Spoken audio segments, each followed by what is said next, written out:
है consumer TV के साथ। पहली खबर, सार्फिन अपनी सेहत खरीदने के लिए अपनी जेब से 1 खरब रुपए खर्च करते हैं। दूसरी खबर है जिसमें हम आपको बताएंगे वो कौन सी सूरतें हैं जिसमें सारिफ अदालत से रजू नहीं कर सकता। बहुत बड़ी खबरें हैं, देखते रहिए कंज्यूमर टीवी। पहली खबर की तरफ चलते हैं। हमारे मुल्क में जो टोटल एक्सपेंडिचर है हेल्थ का, जो हेल्थ अकाउंट सर्वे जो पाकिस्तान ब्यूरो ऑफ स्टेटिस्टिक्स बताता है, ये तकरीबन 2 खरब के आसपास है। उसमें ये जो 1 खरब है वो तो गवर्नमेंट से वो मिलता है, वो एक्सपेंडिचर वगैरह, लेकिन जो बाकी 1 खरब होता है वो हम अपने जेबों से खर्च करके वो हासिल करते हैं। इसको आउट ऑफ पॉकेट एक्सपेंस करते हैं। रफली जो कैलकुलेट हुआ है वो कोई 4,334 रुपए पर हेड जो है 1 साल में हम अपनी जेब से खर्च करते हैं। और उसमें क्या खरीदते हैं? हम मेडिसिन खरीदते हैं, डॉक्टर्स की फीस वगैरह है, प्राइवेट हॉस्पिटल्स में जाते हैं, और उसके अलावा हम जो उसके जाने का खर्चा है वो भी बर्दाश्त करते हैं। लैब भी हम जो है उसकी फीस वगैरह भी देते हैं। ये इसमें कैलकुलेट करें तो ये जो वर्ल्ड हेल्थ ऑर्गेनाइजेशन है उसने ये जो कैलकुलेशन की हुई है उसके मुताबिक ये बहुत हायर साइड के ऊपर है। टोटल जो हम खर्चा करते हैं 1 महीने में अपनी मुख्तलिफ चीज़ों के ऊपर, जिसमें किचन का एक्सपेंस हो गया, सब्जी होगी, खाने पीने की चीज़ें होगी, स्कूल की फीस वगैरह होगी, तो इन तमाम एक्सपेंस का ये 25% से अगर उसके आसपास, यानी आइडियली तो 10% से नीचे ही होना चाहिए, लेकिन अगर ये उससे ऊपर चला जाता है तो इसको डेंजरस लेवल समझा जाता है।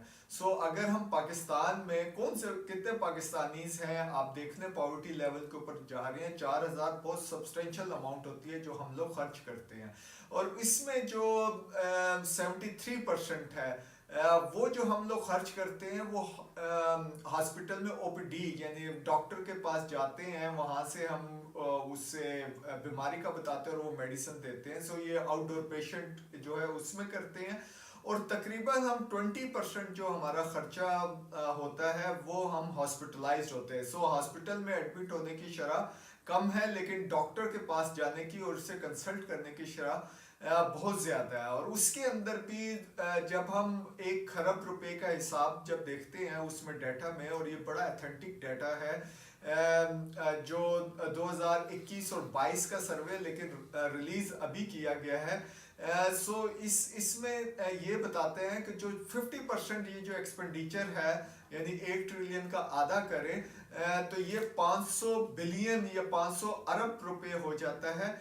ये बेसिकली जो जाता है ये मेडिसिन या वैक्सीन वगैरह के मद में जाता है। और जो डॉक्टर्स की फीस में हम देते हैं ये तकरीबन कोई 130 बिलियन 130 अरब रुपए हम उसके अंदर जाते हैं। और इसी तरीके से कोई 80 अरब के करीब हम जो है लेबॉर्ट्री टेस्टिंग वगैरह के ऊपर देते हैं। ये काफ़ी सारे मिसकंसेप्शंस भी होते हैं हमें पब्लिक के हेल्थ सेक्टर के हवाले से। इस किस्म का डाटा जो है इन चीज़ों को ऑथेंटिकेट करता है। कोशिश करेंगे जब भी आप कोट करें इसी किस्म के सर्वेस को आप कोट करें। ये अगेन ये ऑन द हायर साइड के ऊपर आपको ये चीज़ें नज़र आ रही हैं। जब भी आप देखें पॉलिटिशियन या गवर्नमेंट के साथ बात करें तो उनको कहें कि जी हमारा आउट ऑफ पॉकेट एक्सपेंस जो है ये किस तरीके से कम करके लेके आएंगे। इवन आप पब्लिक सेक्टर हॉस्पिटल में भी जाते हैं तो वहाँ पे भी आपको अगर सारी नहीं तो चंद दवाइयों की आपको कीमत ज़रूर अदा करनी पड़ती है। इसी तरीके से काफ़ी सारे टेस्ट होते हैं जिनको आपने अपनी जेब से पेमेंट करनी होती है। पाकिस्तान इन जगहों के ऊपर जब हम टैक्स पे करते हैं, सारी चीज़ें करते हैं, तो आउट ऑफ पॉकेट एक्सपेंस जो है वो तो कम होना चाहिए। अच्छा, गरीब आदमी टैक्स पे नहीं करता, जीएसटी तो आजकल हर जगह पे लगा हुआ है, वो भी टैक्स पेयर ही की कैटेगरी में आता है। हाँ, फाइलर और नॉन फाइलर वो डिफरेंट कैटेगरी है इनकम टैक्स वगैरह की, तो वो भी पे करता है। तो टैक्स पेयर से जब हम इतना पैसे ले रहे हैं तो एटलीस्ट उसको ये फैसिलिटेट तो करें कि आउट ऑफ पॉकेट एक्सपेंस खासतौर पर गरीब लोगों का ये कम से कम होना चाहिए। दूसरी खबर की तरफ चलते हैं।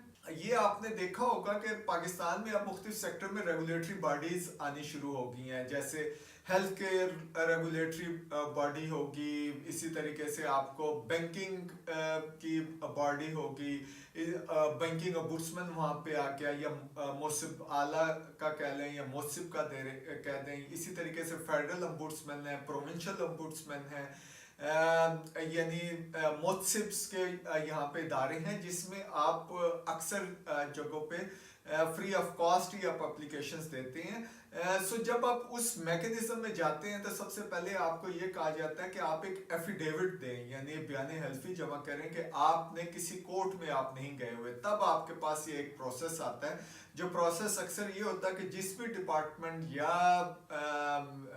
किसी भी प्राइवेट एंटिटी है उसके खिलाफ कोई आपको कोई शिकायत है तो पहले उधर जाएं, वहां पे एक सर्टेन पीरियड होता है, वहां पे नहीं होता तो फिर आप जो है मोसिब के पास चले जाएं, और मोसिब जब वो फैसला देता है तो उसके खिलाफ जो सुनवाई है, अगर तो फेडरल मोसिब है जैसे टैक्स के मामलात वगैरह में है, या इंश्योरेंस वगैरह के है, या बैंकिंग के है, तो इसके अंदर जो आपकी सुनवाई आखिरी होती है वो प्रेसिडेंट ऑफ पाकिस्तान या सदर मुमलकत के पास होती है। प्रोविंशियल लेवल के ऊपर आपके पास गवर्नर के पास आप जाते हैं। सो जब आप इस मैकेनिज्म में चले जाते हैं और जो भी आपका डिसीजन होता है वो फाइनल हो जाता है, लेकिन आप ये नहीं कर सकते कि बीच में, क्योंकि आपने एफिडेविट दिया होता है और ये कमिटमेंट दी होती है कि आप किसी अदालत में या किसी और कानूनी जो चारागोई है उसकी तरफ नहीं जाएंगे और ना ऑलरेडी इन्वॉल्व है,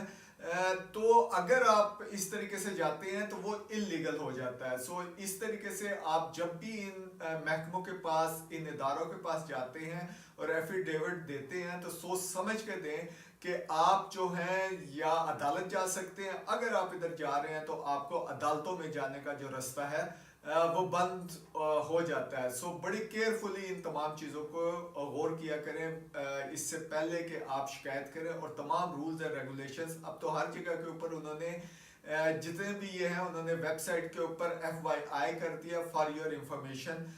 सो वो जो तमाम चीज़ें हैं उसको कंसिडर करें।